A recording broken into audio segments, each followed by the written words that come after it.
Inspector ఇంటికి రాగానే శరణ్య గురించి ఏదైనా ఆచూకీ దొరికిందా అని ఆనంద అడుగుతూ ఉంటుంది.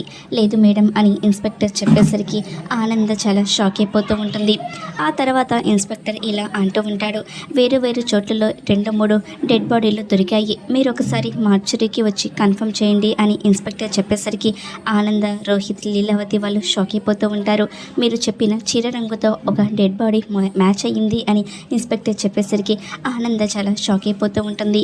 దర్శన్ మాత్రం ఏం కూల్గా తనకి ఏమైనా కానీ మనకేంటి, ఏం అవసరం లేదు, తను చనిపోయినా కానీ పర్వాలేదు అని మాట్లాడుతూ ఉంటాడు. అలా మాట్లాడేసరికి ఆనందకు కోపం వచ్చి దర్శన్పై చేసుకుంటుంది. దర్శన్ ఆ చెంప ఈ చెంప కొడుతూ ఉంటే లీలావతి, తన భర్త అందరూ కూడా ఆనందను ఆపడానికి ట్రై చేస్తూ ఉంటారు.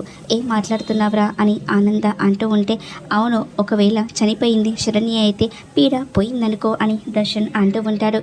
దర్శన్ అలా కఠినంగా మాట్లాడేసరికి ఆనందకు ఒక్కసారిగా ఇక కళ్ళు తిరిగిపోతూ ఉంటాయి, తల తిరుగుతూ ఉంటుంది. ఉన్నట్టుండి ఆనంద కింద పడిపోతూ ఉంటుంది. అలా పడిపోయేసరికి అందరు కూడా ఆనంద ఆనంద అని చాలా టెన్షన్ పడిపోతూ ఉంటారు. ఇంతకీ ఆనంద కళ్ళు తెరవకపోవడంతో కుటుంబం అంతా కూడా బాధపడిపోతూ ఉంటారు.